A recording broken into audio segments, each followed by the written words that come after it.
Berbagai topik menarik dikupas dalam dialog hari ini.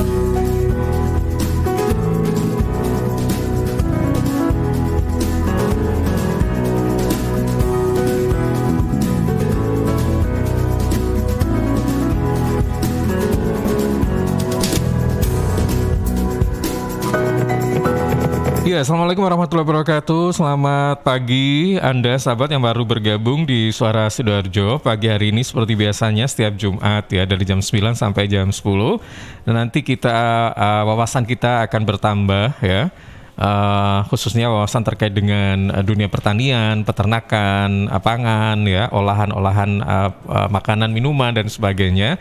Kita masuk di program Talkshow khusus bersama dengan sahabat-sahabat dari Dinas Pangan dan Pertanian Kabupaten Sidoarjo.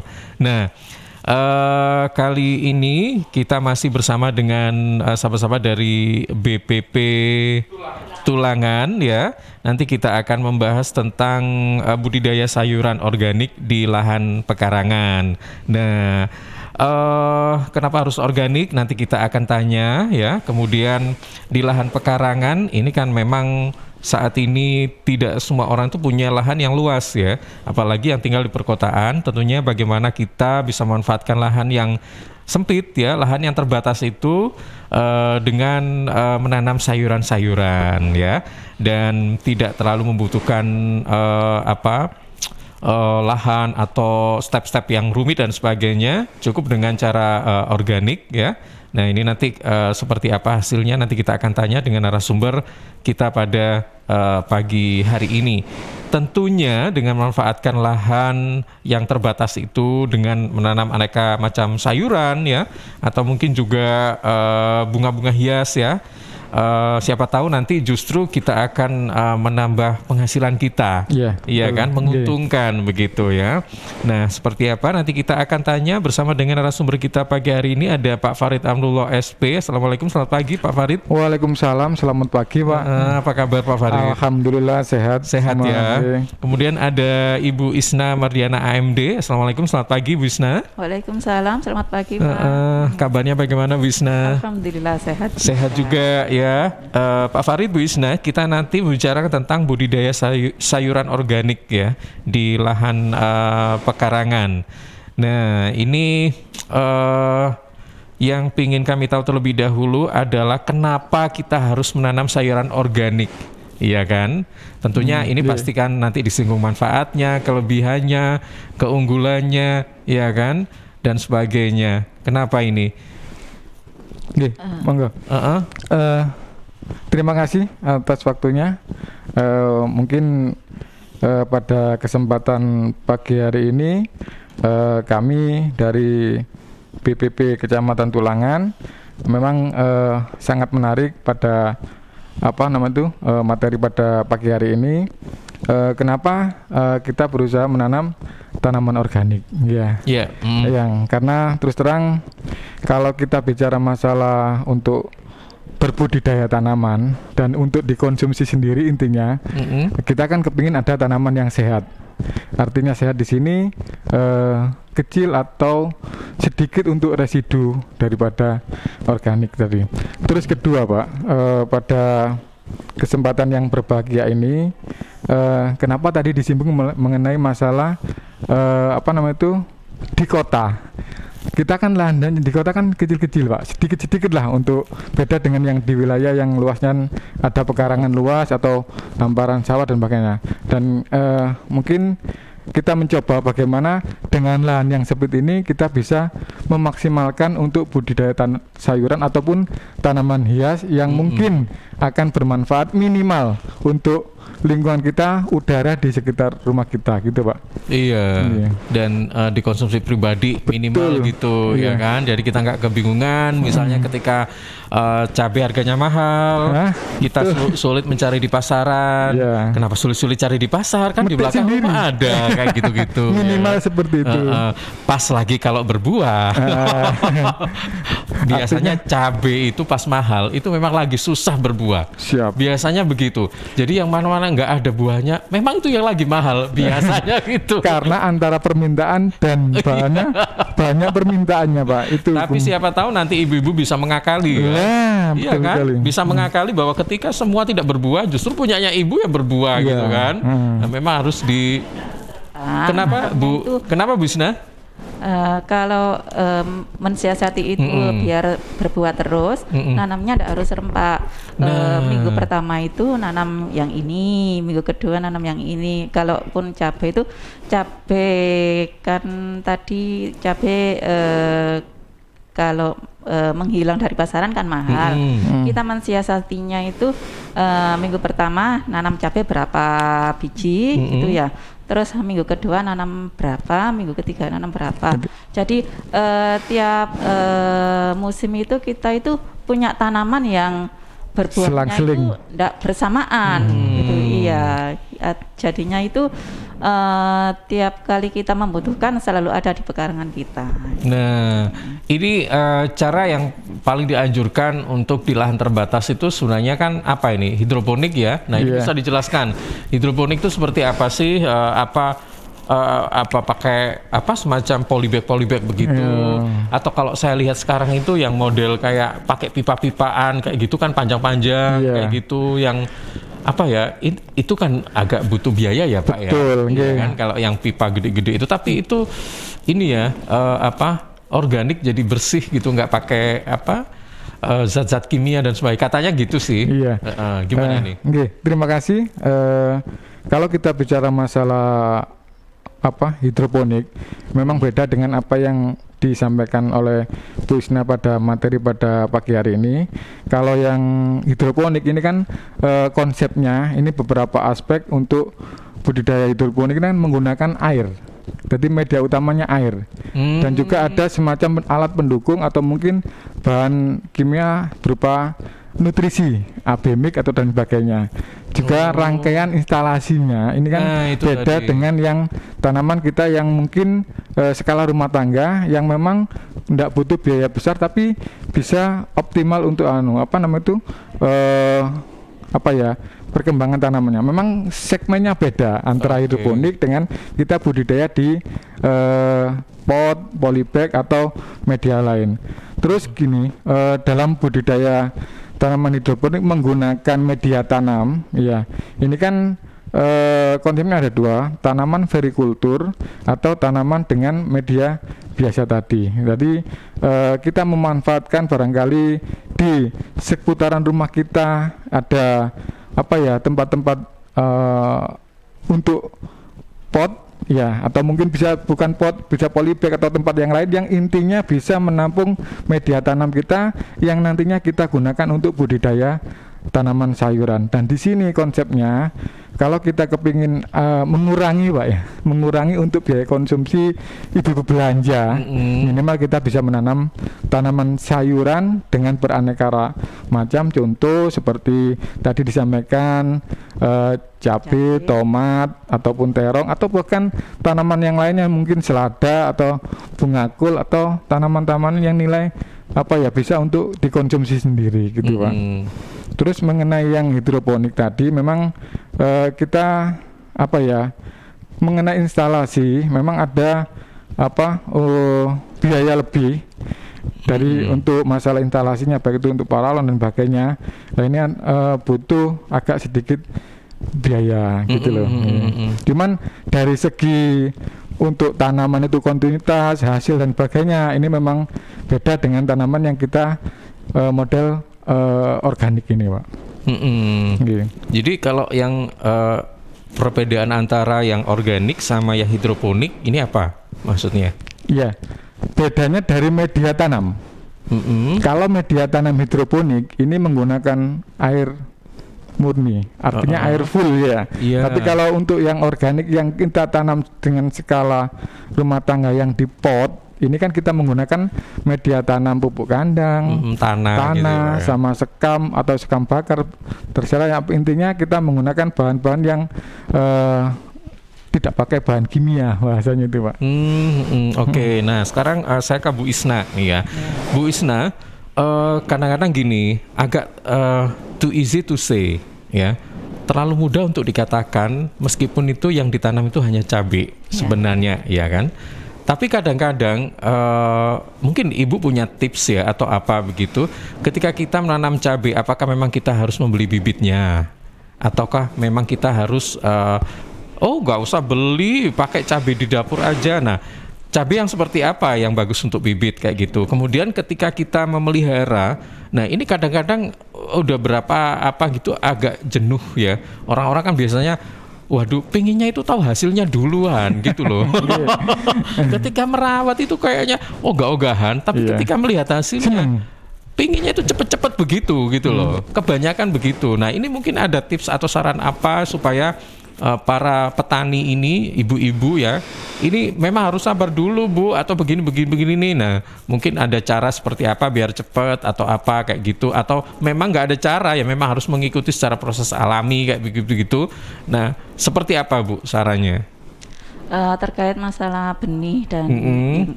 beli juga bisa, tapi kan lebih baik kita membenihkan sendiri. Caranya itu, gimana nih Bu? Kita kalau beli di pasaran untuk konsumsi itu kita cari yang bagus, itu kita semaikan di media, entah itu di tray atau di polybag kecil itu atau di gelas aqua yang tidak harus beli, itu kita kasih media tanam 1:1 itu dikasih tanah, pupuk organik sama pasir. Ada pasirnya? Iya, atau kalau nggak pasir kasih sekam itu aja. Sekam bakar. Sekam. Terus kita semaikan di situ.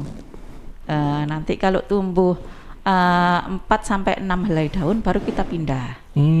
Ya, itu kalau kita semai sendiri. Kalau beli benih kan, kalau beli bibit itu kan langsung aja dipindah gitu. Kalau yang dijual di pasaran itu bibit itu kan sudah siap pindah. Pindah kita tanam. langsung pindah. Terus terkait jenuh, memang mungkin awal-awalnya jenuh, tapi kalau kita merawat setiap hari itu saya rasa jenuh itu hilang sudah, karena kita disibukkan dengan tanaman saya sudah bagus, tanaman saya sudah tumbuh besar dan sehat dan sebagainya. Itu kita merasa senang, kita merasa terhibur sendiri gitu. Iya. Nah ini apa yang harus dilakukan ketika pada masa awal tanam, kemudian menjelang berbuah atau apa gitu? Kira-kira ada saran-saran apa misalnya? Ini kalau mau cepat berbuah harus dikasih inilah, harus ini dirawat begini. Jangan terlalu kena sinar karena akan begini. Nah, gimana ini pada saat itu? Saya coba menambah apa yang disampaikan oleh Bu Isna, bahwasanya memang dalam budidaya tanaman organik atau tanaman sehat ini memang butuh perlakuan. Ketika kita sudah menyenangi sesuatu, artinya kita sudah senang berbudidaya, kita kan kepingin ada bagaimana hasilnya lebih baik. Otomatis kan kita mencoba, ternyata budidaya tanaman ini seperti ini. Yang disampaikan benar. Memang kalau kita kepingin tanaman kita sehat, tanaman kita tumbuhnya bagus, harus perlu perawatan. Tapi intinya senang dulu menyenangi tanaman, biar tidak ada kejenuhan atau kebosanan. Dan nantinya akan muncul di situ ketika hasilnya luar biasa, akan membuat kita ternyata seperti ini. Orang lain akan meniru sendiri. Ketika bukti yang kita tunjukkan hasil tanaman kita bagus, orang akan meniru dan mereka akan tanya, ini pakai media apa, bagaimana bertanamnya. Terus memang kalau kita bicara masalah benih, pada waktu kita kepingin menanam tanaman apapun mengenai sayuran, kita memang ada dua cara. Yang pertama memang kita mengadakan sendiri. Artinya apa yang disampaikan Bu Isna tadi, kita misalnya kepingin tomat, tanam cabai atau mungkin tanam terong. Kalau kita memilih benih sendiri, ya tadi kita mencoba cari benar-benar ini yang bagus. Karena apa? Ketika bahannya bagus, insya Allah akan tumbuhnya bagus. Yang kedua, dalam perlakuan masalah budidaya tadi, memang yang pertama yaitu masalah pemeliharaan. Jadi pada waktu media tadi disampaikan benar tentang masalah oh kita pakai pupuk kandang, oh kita pakai pupuk kompos, kita pakai organik ya. Tapi ketika perawatannya kurang ya mungkin nun sewu, nanti itu bukan hasil yang bagus, cuman malah tanaman kita kurang sehat gitu Pak. Nah ini kan tentunya mungkin kalau berkaca pada pengalaman dari Bu Isna atau Pak Farid yang pernah menanam gitu, ada nggak bisa kita dengarkan gitu kira-kira tipsnya seperti apa gitu ketika memelihara sampai berbuah dan sebagainya biar hasilnya maksimal. Nah, baik itu misalnya penyiramannya seperti apa perlu dikasih pupuk, kalau kasih pupuk apa, nah kayak gitu. Iya. Kalau pengalaman kami yang memang sering kami sampaikan kepada mungkin kaitan masalah ini kan hubungan dengan ibu-ibu, terutama pada waktu kelompok wanita tani, ya kan? Karena sasaran kita itu selain petani juga kelompok wanita tani yang di situ kita motivasi, kita memberikan edukasi bagaimana kita berbudidaya tanaman sayuran di lingkungan rumah kita. Terus mengenai kami sudah mencoba di situ ada berbagai macam tanaman yang pada waktu itu ada namanya kegiatan program kawasan pangan lestari ya. Ya di situ banyak sekali tanaman-tanaman yang kita kembangkan, antara lain bunga kul, brungkul ya. Itu kan memang kalau dulu mindset kita, oh ternyata brungkul itu di dataran rendah bisa tumbuh bagus dan bahkan bisa berbuah. Yang pada model yang lama ini kan di dataran tinggi. Betul, daerah kan? Batu Malang dan sekitarnya. Iya, betul. Tapi sekarang di Sidoarjo sendiri bisa tumbuh dengan bagus, bisa keluar brungkulnya sempurna. Itu bisa oh ternyata seperti ini. Dan bagaimana perlakunya? Nah, kita paling tidak konsep kita kembali lagi kita mencoba memang beda ya. Tanaman yang kita tanam dengan bahan organik beda dengan yang menggunakan pupuk kimia pasti, tapi dari segi rasa akan beda. Bedanya kenapa? Ini lebih gurih, memang hasilnya beda dengan yang pakai pupuk kimia. Itu yang kedua, lebih tahan, artinya lebih tahan itu awet ketika dibiarkan sama-sama setelah dipanen terus dibiarkan, ini akan beda lebih tahan lama itu, dan rasanya lebih gurih. Oke. Nah ini yang disarankan kira-kira tanaman apa saja ya yang kira-kira untuk organik maupun hidroponik ini, jenis tanamannya apa saja? Kalau cabai tadi udah disebutkan ya kan, mungkin tanaman apa lagi yang cocok sekiranya bisa ditanam oleh ibu-ibu? Saya maunya nanam kangkung gitu misalnya nih ya. Oh jangan Bu, karena kangkung itu nggak cocok, ini cocoknya di rawa-rawa, di sawah-sawah misalnya ya kan. Nah ini kan harus diedukasi masyarakat ini, jangan sampai asal menanam pingin enggak begitu kan, tapi harus disesuaikan dengan karakter tanaman itu sendiri. Nah, gimana ini contohnya apa saja? Contohnya untuk selain cabai ya, sawi bisa. Sawi kan ada pakcoy, ada sawi yang biasanya dibeli di pasaran ibu-ibu itu. Terus selada bisa, bunga kol bisa. Selada itu bisa ya di sini ya? Bisa. Itu kan seledri pun bisa. Iya, saya kira itu cocok untuk yang tadi daerah dataran tinggi ya. Tapi di sini bisa. Nanti malah mungkin daunnya kecil-kecil, enggak gitu ya? Enggak. Bagus. Itu kembali lagi ya tergantung perawatan. Kalau terkait daun dan sebagainya itu kembali lagi kita tergantung perawatannya. Saya kira hampir semua sayuran itu bisa ditanam di sini. Di pot, polybag ataupun kalau kembali lagi ke hidroponik, kalau di hidroponik itu saya rasa yang sayuran yang besar-besar kayak terong itu jangan dulu. Itu yang selada, pakcoy itu. Pakcoy ini sawi daging yang besar-besar itu. Ya. Terus kangkung itu bisa di hidroponik.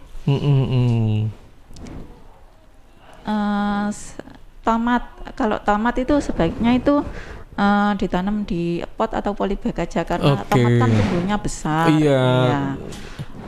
Di hidroponik juga bisa, tapi kalau kita permulaan sebaiknya pakai sayuran-sayuran sayuran dulu ya Bu ya. Nah ini kan harus kita ketahui ya kan. Kalau hidroponik itu cocoknya memang kayak selada, habis itu tadi pakcoy, kangkung, ini bisa ya. Karena tidak menghasilkan buah yang mungkin kalau buahnya gede-gede akhirnya kan butuh penyangga nanti, ya kan? Seperti itu. Jadi kalau tomat mungkin lebih baik ke organik ya. Organik itu nanti mungkin juga butuh penyangga juga sih. Ya kayak tomat dan sebagainya. Cabai ini mungkin bisa juga untuk hidroponik ya Bu ya. Sebenarnya bisa. Organik bisa, hidroponik juga bisa gitu ya. Sebenarnya kalau antara hidroponik sama organik itu ini kan beda media air sama itu. Nah, kira-kira lebih yang disarankan yang mana sih, atau dua-duanya nggak masalah atau gimana nih kalau misalnya dari sisi efisiensi, dari sisi ekonomisnya dan sebagainya gitu, yang mana Pak Farid yang lebih disarankan? Terima kasih. Bahwasanya kalau kita bicara masalah hidroponik, masalah organik, memang yang saya sampaikan awal memang konsepnya beda. Beda mengenai perlakuan. Jadi kalau hidroponik murni kita menggunakan nutrisi sama air medianya. Sedangkan kalau yang organik tadi kita menggunakan pupuk kandang, tanah, dan juga sekam ataupun sekam bakar.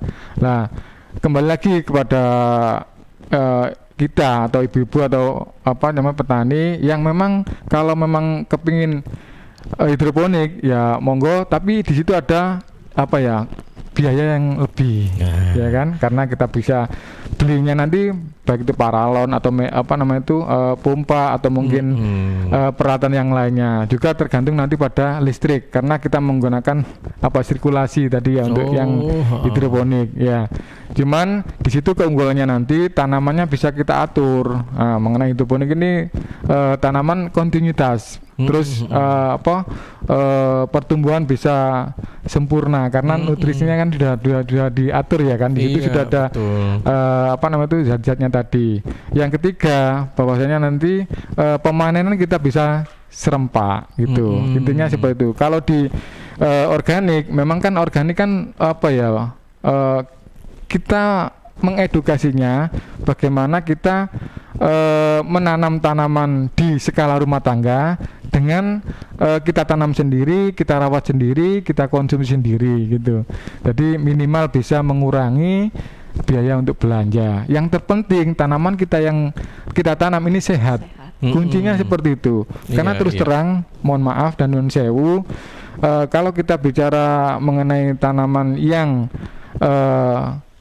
banyak sekali kita lihat di pasaran, barangkali kita mencoba satu aja item tanaman yang kita konsumsi, sawi misalnya. Sawi itu kalau kita lihat di lapangan bahwasanya ibu-ibu ini belanja pakai milih sawi yang bagaimana? Pasti yang tidak ada lubangnya, yang mulus, yang bagus, ya kan? Tapi di situ kembali ke belakang, ke lahan, sawi yang diminati ibu-ibu ini ternyata petani ini bagaimana sawi ini bisa mulus, bisa bagus, ya apa caranya gak dipangan kepik, gak dipangan ulat, otomatis kan pakai pestisida, pakai bahan kimia. Dan dalam pengaplikasian pestisida ini luar biasa tingkat residunya. Iya kan? Otomatis antara petani dan kita sebagai konsumen kan petani kepingin ya apa caranya daun sawi ini bagus-bagus, dan yang pembeli kepingin yang bagus-bagus, otomatis kan mainnya kita di pestisida tadi.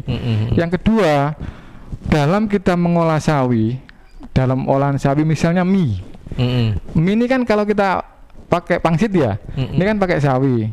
Apakah sawi ini dimasak lebih dari 15-10 menit? Kan enggak, paling dipanaskan. Nah di situ residunya ini kan belum hilang. Ya kan? Apabila kita konsumsi terus menerus, apakah baik untuk tubuh kita? Kan kurang baik lah. Makanya untuk edukasi kita terus menerus mencoba bagaimana kita gaungkan, kita budidaya tanaman di sekitar rumah kita dengan kita tanam sendiri, kita pelihara sendiri, kita olah sendiri, minimal untuk keluarga kita. Dan yang terpenting yang kami laksanakan atau kita lakukan di lapangan, kita memotivasi ibu. Kalau rumah kita itu ada tanaman, insya Allah udara di sekitar rumah kita akan lebih seger. Iya. lebih adem, udara akan bagus, mengurangi polusi tadi. Tapi yang Mbak Ina sampaikan tadi, memang bagaimana kita menyenangi itu kan tergantung penataan ketika kita menanam, estetika. Nggak kita tanam ditaruh kan kurang menarik. Yang pertama, yang kedua masalah nanti barangkali ada tetangga yang memelihara ayam yang dicul, bahasa tulangannya itu dilepas gitu kan ya, otomatis kan mengganggu tanaman kita. Lah kita mencoba pakai rak-rakan, lahan bertingkat tadi. Nah di situ kita tanaman berbagai macam tanaman tadi yang mungkin minimal udara kita bisa tereduksi dengan diserap daun. Daun butuh CO2, kita butuh O2. Jadi simbiosis mutualisme, betul Pak. Oke. Gitu. Baik, jadi antara organik sama hidroponik itu memang sama-sama punya kelebihan kekurangan ya. Kalau hidroponik itu mungkin kekurangannya butuh biaya, ya Pak ya. Kalau yang organik itu lebih ringan biayanya karena hanya butuh itu saja ya, polybag dan sebagainya. Cuman kelebihannya yang hidroponik itu banyak ya.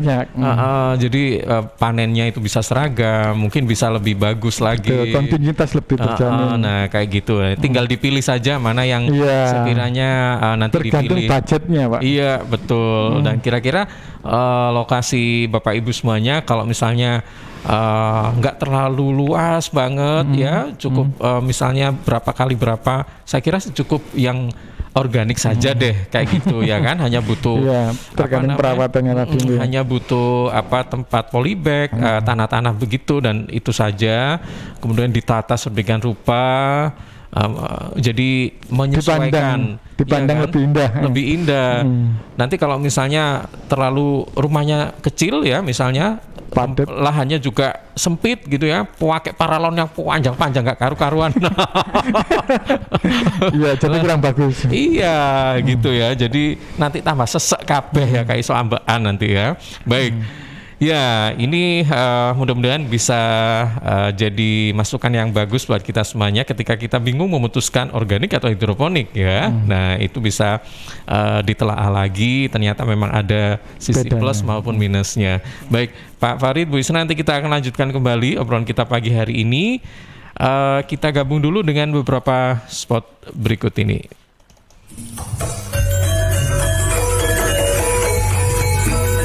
Ya ampun, anakmu kok ngontok kinuk-kinuk ngene to yo?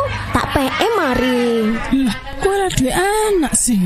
Walah, anakku lo gepeng, cengeng koyo bapake. Anak sampean ki mangane opo? Apa impor-impor kabeh ngono kae? Import, sing penting susu karo tukokke buah sayur ning desa sebelah kuwi beres wis. Loh, ora nang market-market ngono kuwi to ning? Ya wis, yo rame-rame yo. Aku tak njupuk sayur buah dagangane mbokku wae. Pancen wong wedok pait medhit. Pantes anak lan bojone kuru-kuru. Yo mbayar yo masih dagangane mboke dhewe. Buah dan sayur dari petani kita pasti menyehatkan, apalagi jika dibeli dengan jujur, pasti bikin makmur. Iklan layanan masyarakat ini persembahan Suara Sidoarjo. Nganter kakek nenek vaksinasi COVID-19, cek! Hari ini kakek nenekku vaksinasi COVID-19 dosis pertama guys. Mereka antusias banget. For your information, kenapa kakek nenek aku mau divaksinasi? Setelah aku jelasin, mereka rentan terpapar virus karena sudah lanjut usia. Nah, dengan vaksinasi, sistem imun mereka dapat melawan virus yang masuk ke dalam tubuh. Oke, lanjut guys. Sebelum divaksinasi, ada pemeriksaan sederhana dulu guys. Dan cek kondisi penyakit penyerta. Bersyukur kakek nenekku sehat dan siap divaksinasi. Nah, setelah disuntik vaksin, kita diminta menunggu di observasi. Lagi-lagi aku bersyukur banget guys. Reaksinya cuma lapar dan ngantuk aja kata mereka. Yuk lindungi diri dan keluarga dari penularan COVID-19 supaya pandemi segera berakhir. Bye-bye. Dipersembahkan oleh Kementerian Kesehatan Republik Indonesia. Rokok opo iki kok putihan? Ya rokok kok, ya murah, ya akeh. Rokok ilegal ki. Masa rokok ilegal iki? Yo ki. Lah awakmu kok roh nek iki rokok ilegal? Rokok ilegal iki gak nek pita cukene. Samen paling roe bandrol kuwi lho. Rokoke kudu enek merek karo nama perusahaane sing terdaftar ndek bea cukai. Lokasi pembuatane ndek kene ya gak enek. Terus ndek kene rokok ilegal iki gak enek gambar karo peringatane teko pemerintah. Berarti rokok ilegal gak resmi no? Aduh ya mesti to Le Mul. Rokok ilegal iki merugikan negara. Mergo ora bayar cukai sing digembangun negara. Walah tutu, sepenting wong-wong gak roh. Loh, gak iso Le iki. Makane to Le, tuku sing pasti-pasti ae. Aja ngawur. Laporkan peredaran rokok ilegal ke kantor Bea Cukai terdekat atau hubungi nomor 1500 225 1500 225. Iklan layanan masyarakat ini dipersembahkan Bea Cukai Sidoarjo. Ayo, ngewangi bea cukai, berantas rokok ilegal. Bea Cukai Sidoarjo, fokus mengawasi, tulus melayani. Sudah punya pacar, hati berdebar, tapi belum berani kenalan sama bapaknya yang kekar. Sudah punya banyak ijazah, S1, S2, S3, tapi belum mau kerja. Kerja di perusahaan gede sudah punya NPWP, tapi belum lapor SPT, lapor pajak, e-filing aja. Nah gitu dong ngegas. E-filing lebih awal, lebih nyaman.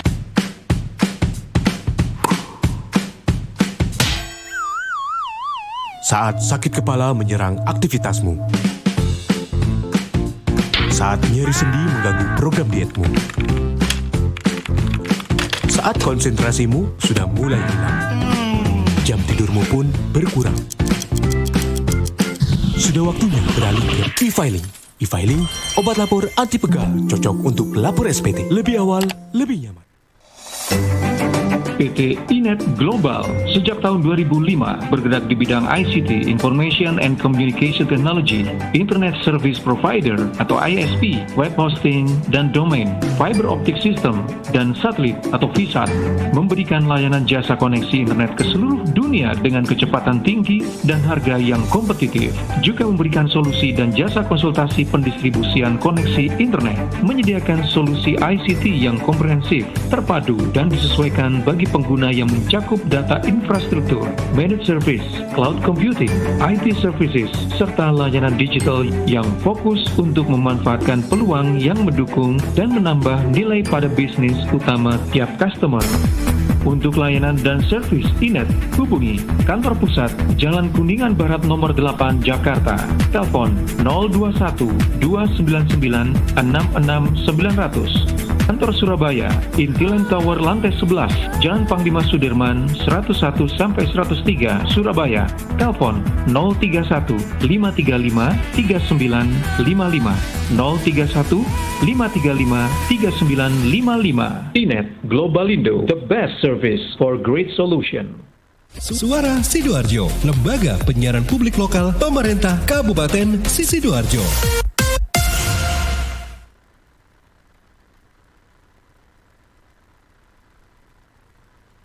Oke, baik sahabat, seiring bertambahnya usia, tubuh mulai bersifat asam atau asid sehingga mudah terserang penyakit. Karena itu segera perbaiki pola makan dan perbanyak asupan alkaline, seperti mengonsumsi sayur, buah, dan Cheers Alkaline Power. Cheers Alkaline, air minum kesehatan dengan pH tinggi 8,5 yang setara dengan sayur dan buah serta punya 6 manfaat, yakni meningkatkan metabolisme dan daya tahan tubuh terhadap virus, menjadi antioksidan alami pencegah kanker, menjaga kekuatan tulang dan gigi, membantu penyerapan mineral lebih efektif, membantu hati dan ginjal membuang racun dari tubuh, serta mencegah sakit mah. Info lengkap Cheers hubungi Sutrisno 0821 4225 6646 0821 4225 6646. Cheers, healthy drinking water. Suara Sidoarjo, lembaga penyiaran publik lokal pemerintah Kabupaten Sidoarjo. Ya sahabat, kita masih bersama dengan sahabat-sahabat dari BPP Tulangan ya untuk pagi hari ini menyoal tentang bagaimana menanam sayuran ya organik ya di lahan pekarangan. Nah, masih bersama dengan Pak Fahri juga Bu Isna ya pagi hari ini. Sebelum kita membuka beberapa pertanyaan ini, Pak Farid, Bu Isna ya, saya ingin tahu nih ya, tanaman yang disarankan tadi itu kan seperti cabai, kemudian terong, tomat dan sebagainya. Nah, apakah tanaman-tanaman ini bisa dikatakan rentan atau aman terhadap suatu iklim tertentu begitu kira-kira? Kalau misalnya aman aja, musim hujan aman, musim kemarau aman. Nah kalau misalnya di musim kemarau treatment apa yang, kan kita juga takut kekeringan ya. Nah ini seperti apa treatmentnya? Tapi kalau musim hujan juga seperti apa? Karena kalau terlalu sering kena air mungkin juga busuk dan sebagainya. Atau mungkin ada tanaman-tanaman tertentu yang memang nggak suka di musim hujan. Nah tanaman yang rumahan pekarangan ini apa ini? Gimana? Monggo, silakan nanti saling melengkapi. Iya. Terima kasih. Memang kalau kita lihat cuaca sekarang, musim sekarang tidak dapat diprediksi. Terutama bulan-bulan September ini sudah mulai turun hujan, Pak. Bahkan yang di wilayah Tulangan kemarin luar biasa curah hujannya sampai sangat lebat sekali. Memang kalau kita bicara mengenai budidaya tanaman ini, terutama bagaimana treatmentnya, intinya kalau kita menanam dengan kondisi seperti ini, mungkin ada yang lebih pakai greenhouse atau bagaimana. Cuman kembali lagi masalah modalnya tadi, Pak. Jadi kan betul. Kalau kita pakai penutup lah, kasarannya itu pakai penutup ya, greenhouse dan sebagainya, ini kan butuh biaya lagi. Sedangkan kita penerapan atau penyampaian edukasinya ke ibu-ibu, intinya bagaimana kita bisa menyesuaikan musim, tapi mengenai bagaimana treatmentnya, terutama yang berdaun lebar, sawi ya. Ini kan kalau kena hujan terus menerus ini kan cepat busuk, Pak. Jadi mungkin sebisanya untuk menghindari atau mungkin memberikan perlakuan tersendiri, misalnya pada waktu itu hujan ya mungkin kita agak sedikit ribet lah untuk ngangkat, mindai ya. Memang untuk menyelamatkan atau mungkin biar tanaman berdaun lebar kita nanti aman gitu ya. Beda ketika kita menggunakan sudah penutup atau tudung tadi yang dinamakan greenhouse gitu, Pak. Oke, jadi ada tanaman tertentu yang memang tidak tahan terhadap hujan ya, yaitu tanaman yang berdaun lebar ya. Oke, jadi ini harus diperhatikan kalau misalnya memang sawi saya kok busuk nih kena hujan. Memang nggak cocok gitu ya dengan hujan. Kurang kuat. Kalau tanaman yang lainnya nggak masalah ya? Iya, Jawa kuat. Oke, baik. Ada tambahan mungkin, Bu Isna? Itu tadi ya Mas Farid sudah menyampaikan terkait untuk yang tadi katanya apa kalau kemarau apa enggak takut kekeringan. Saya rasa memang tanaman itu butuh sinar matahari 6-10 jam. Jadi kalaupun musim kemarau enggak masalah, yang penting kita rutinitas nyiram pagi betul. dan sore. Terus itu aja 2 kali cukup ya, Bu ya? Oke, seperti itu ya. Baik, jadi kalau ada musim kemarau nggak ada masalah, yang penting kita rutin dalam menyiram 2 kali sehari, itu sudah cukup ya. Baik, nah ini salah satu treatment yang harus kita perhatikan juga itu adalah pemberian pupuk. Nah ini mungkin yang disarankan pupuk apa sih gitu kan?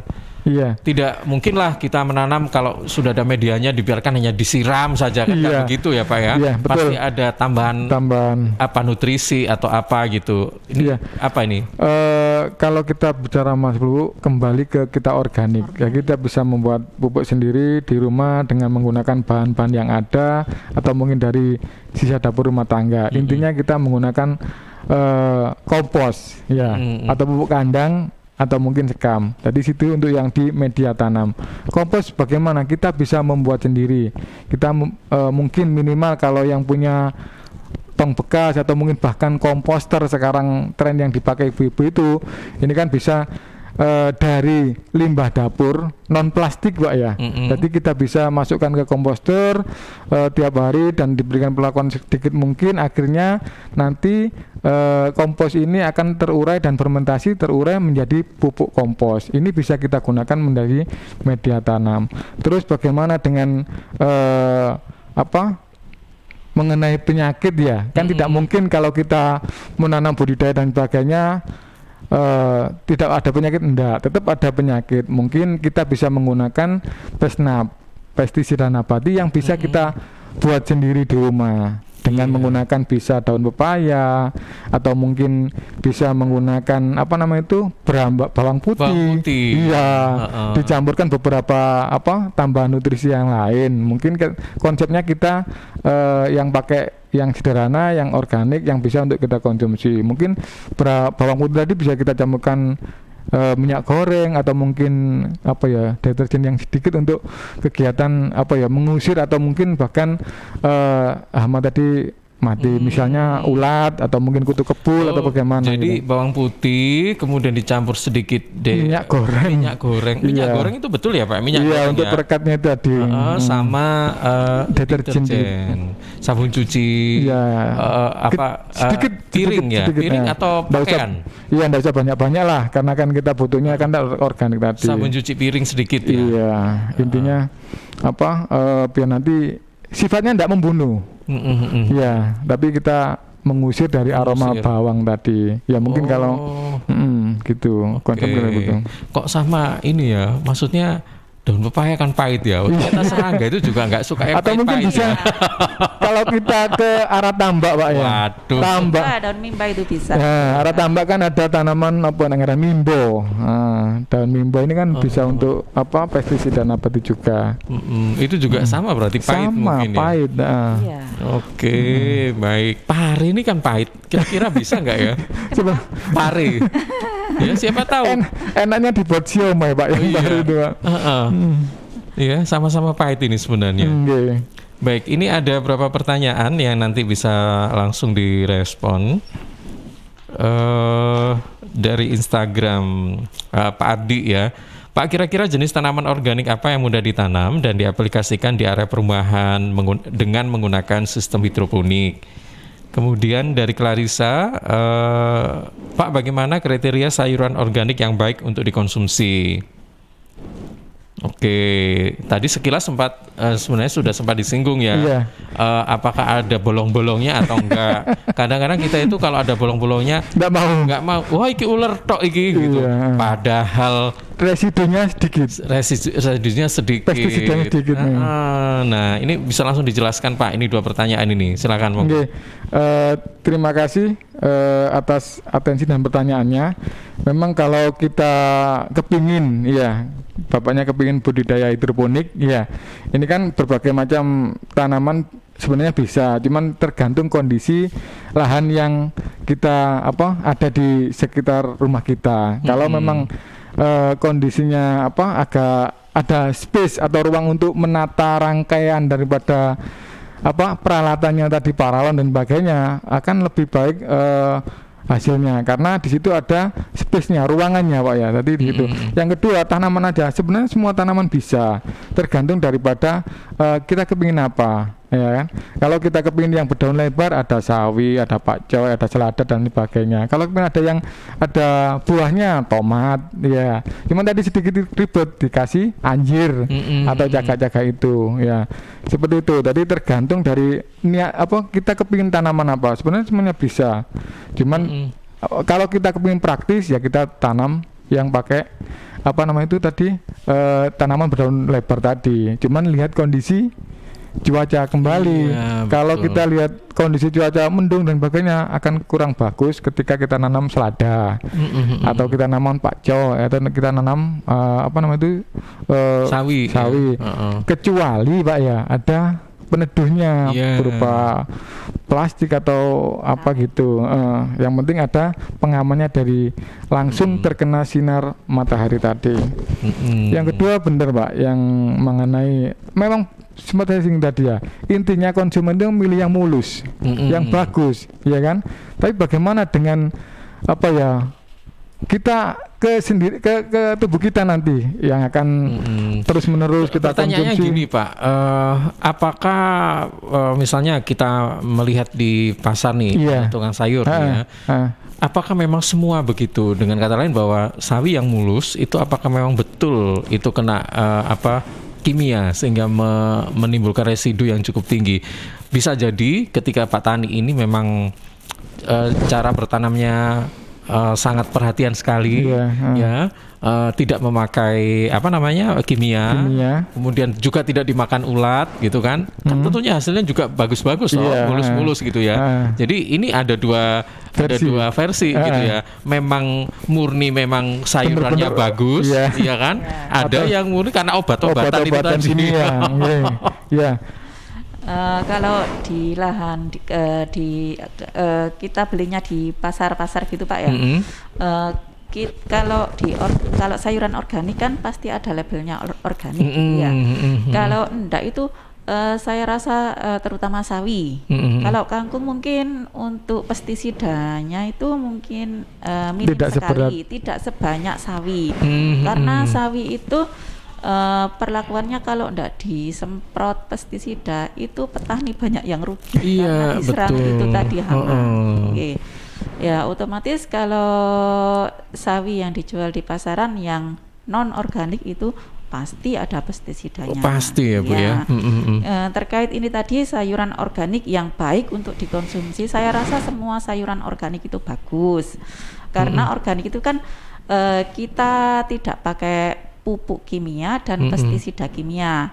Walaupun kita pakai pestisida, kita pakai pestisida nabati aja. Kalau ditanam di pekarangan, saya rasa enggak pakai pestisida nabati pun bisa, pakai cap jempol. Kita amati tiap pagi daripada kita ngerumpi sama ibu-ibu yang lain gitu, kita ngamati tanaman. Kalau memang ada serangan hama, kita ambil, kita pencet gitu aja. Pakai manual ya Bu ya. Cap jempol tadi Pak. Tapi dengan skala rumah tangga. Bukan skala lahan. Kalau skala besar mungkin pakai pestisida nabati. Kalau skala rumah tangga kan di lingkup kita aja kecil daripada kita jurus cap jempol aja yang digunakan. Mudah murah.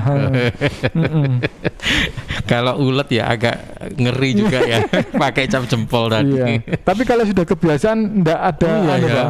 Kalau kita kadang-kadang berkebun ya, misalnya kalau bertanam bunga dan sebagainya, ini kan kita pasti menggunakan pupuk organik atau mungkin pupuk kandang sebagai nutrisi untuk tanaman hias kita, ya kan? Kalau gitu ada cacing, ada ulat kan artinya kan sudah kebiasa. Mungkin kita pakai alat cetok atau mungkin sebagainya, intinya mengaduk daripada media tanam kita gitu. Oke, lama-lama terbiasa lah. Lama-lama sudah terbiasa dan nyaman, enjoy dan seneng. Oke, baik. Dua pertanyaan berikutnya dari Bella yang ada di Medaeng. Keunggulan menanam sayuran organik daripada sayur biasa itu apa saja Pak? Dan perlukah menggunakan pupuk khusus? Kemudian dari Selvina yang ada di Waru, apakah membutuhkan jenis tanah khusus ya untuk mengaplikasikan tanaman organik di pekarangan? Dan apakah bisa menggunakan tanah bekas membangun rumah? Kayaknya meragukan deh tanah bekas membangun rumah karena kan campuran semen ya. Iya, semen sama kapur biasanya kayak gitu-gitu. Jadi kurang subur sih kalau menurut saya ya. Gimana nih? Silakan monggo. Terima kasih Mbak Bella sama Silvina. Mengenai keunggulan budidaya tanaman hidroponik ya, organik ya. Kembali lagi, keunggulannya banyak sekali. Intinya tanaman sehat, kuncinya seperti itu. Jadi kita menanam atau budidaya tanaman sehat. Tanaman sehat artinya tanaman yang non pestisida atau non kimia, minus pestisida gitu, yang nantinya dapat menambah kesehatan kita. Jadi seperti itu. Yang kedua mengenai kalau tanah bangunan Pak, non sewu, bongkaran bangunan ini banyak partikel-partikelnya Pak, baik itu kapur, baik itu semen, baik itu mungkin kalau mungkin kurang tepat lah, kurang bagus karena dari kita budidayakan ada pH atau tingkat keasaman tadi. Kalau kita pakai itu kan enggak kurang bagus lah untuk tanaman itu. Butuh untuk unsur haranya tadi. Unsur hara tadi dipenuhi dari tanah, pupuk kandang sama apa tadi sekam atau sekam bakar tadi. Lah itu kan bukan tanah, Pak. Itu kan dari apa ya itu peluran tadi ya. Campuran cor-cor ya toh. Iya, gitu. Saya sarankan Bu Silvina hendaknya untuk yang kita bongkaran itu ya hindari untuk ditanami atau dibuat campuran, akan menjadi padat nantinya, Pak. Betul. Gitu. Jadi kalau misalnya memang punya banyak tanah bekas bangunan, mending ditaruh di bawah, nanti diuruk buat bangunan lain ya, atau mungkin buat apa pagar atau intinya, apa gitu. Intinya kurang bagus atau untuk media tanam sebagai kalau tanaman. untuk media tanam lebih baik tanah. Gini. Kalau misalnya nggak mau yang ribet-ribet, itu kan beli ada 5.000 ya di toko-toko langsung bunga saja itu ya. jadi. Tergantung apa budget kita, Pak. Iya, kalau itu kan aman ya, Pak ya. Iya. Tanah langsung intinya beli sudah ada perlakuan lah, Pak. Artinya sudah ada pencampuran. Tinggal kita kombinasi mau pakai yang media tanam yang seperti apa. Gitu. Nah, nanti bisa dicampur. Kalau misalnya memang ingin ngirit lagi, itu beli tanah itu dicampur sama sekam. Iya. Sekam itu kan murah ya. Betul. Kalau misalnya atau mungkin yang mungkin di perumahan-perumahan ya, kalau memang ada space, kadang-kadang ada apa ya, ruang terbuka hijau yang mungkin di situ ada tempat pengomposan atau bagaimana, kan bisa untuk media tanam, Pak. Ya kan, intinya dari dapur kita bisa kita kelola, kita buat minimal mereduksi sampah kita, tapi bermanfaat untuk kita gunakan berbudidaya tanaman sayuran dari hasil komposter tadi. Sederhana ya. Oke, baik. Cuman memang kita harus telaten kayaknya ya. Iya, betul. Ini bikin kompos dan sebagainya, telaten ya. Baik, ini yang terakhir sebagai penutup, silakan Bu Isna atau Pak Farid, monggo. Iya. Ini tadi kan topiknya budidaya sayuran organik di lahan pekarangan. Ini kenapa kita milih budidaya sayuran organik? Karena kita memanage keluarga kita agar keluarga kita itu sehat, ya, mendapatkan produk yang sehat, segar, lezat, dan berkualitas. Karena budidaya sayuran organik itu tanpa pupuk kimia dan pestisida nabati. Itu untuk meningkatkan kualitas kesehatan kita sendiri di rumah. Mungkin Mas Farid bisa menambah. Iya, terima kasih. Memang pada momen kita, intinya gini, dalam kita berbudidaya ini kan ada semacam rutinitas yang harus kita lakukan, perawatan tanaman kita biar nanti tumbuhnya sehat dan bisa menghasilkan apa yang kita inginkan gitu ya. Jadi yang penting kuncinya telaten, terus senang dulu, terus bagaimana penataannya di sekitar rumah kita biar nanti kelihatan indah, estetikanya dapat, nuansanya bagus, dan juga bermanfaat untuk minimal keluarga kita. Jadi seperti itu. Dan juga kalau bila perlu nanti menambah ekonomis, barangkali nanti ketika tanaman tomatnya bagus, cabainya bagus, ada orang yang kepingin beli, ya monggo, otomatis kan menambah penambahan ekonomi kita seperti itu. Yang terpenting lagi, dengan adanya tanaman ini akan menambah nuansa seger, adem, ayem, dan sehat yang ada, yang udara yang ada di sekitar rumah kita. Itu. Oke, baik ya.